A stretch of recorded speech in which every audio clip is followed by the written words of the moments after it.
In this week's Journey to Greatness, we hear from a former NFL running back and current college football coach.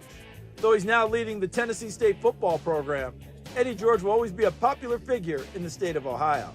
The former Heisman winner for the Ohio State Buckeyes was in Canton this past summer to be inducted into the High School Football Hall of Fame. He viewed it as a chance to celebrate a lot of people who helped him on his journey, especially his family. It goes back, first of all, my parents. My father blessed me with the love of the game, took me to a lot of high school games. We watched ball all the time, talked about the great running backs and football history. My mother was the engine that really kept it going, sacrificed a lot. Growing up in Philadelphia, was not the model student. She had to pull all her pennies together and find a way to get me out of Philadelphia and put me in an environment where I could succeed. And Fork Union was the place for me. By his own admission, George needed a little more direction and discipline when he was a high school student. That's why he and his parents decided that Fork Union Military Academy in Virginia was the best place to finish his prep career. He attended Fork Union for 3 seasons, including a postgraduate year when he rushed for 1,300 yards and caught the eyes of many college recruiters. It's the foundation.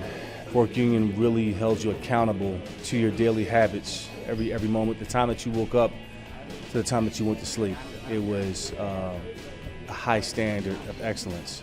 You know, when I first got to Fork Union, bucked against the system, didn't want to listen to what they had to say, they had no interest in doing anything, no chores, anything, and I learned quickly if I was going to survive, I needed to get with the program, and that's carried over into my everyday life, and what I've been able to do after the game of football was a huge impact on my life, and I'm so appreciative for that. After winning that Heisman at Ohio State, George would go on to a 9-year NFL career that included 4 Pro Bowl selections.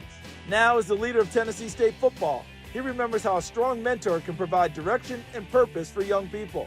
And that's how he wants to be remembered. I hope they remember the man that I am, the character, just the man of God. I think that's the number one thing when you look at it all, is just trusting God's plan, walking in that purpose, and being open to being molded into that image that he foresees. And that's ultimately what we're all on this earth to do, is to find our God-given purpose.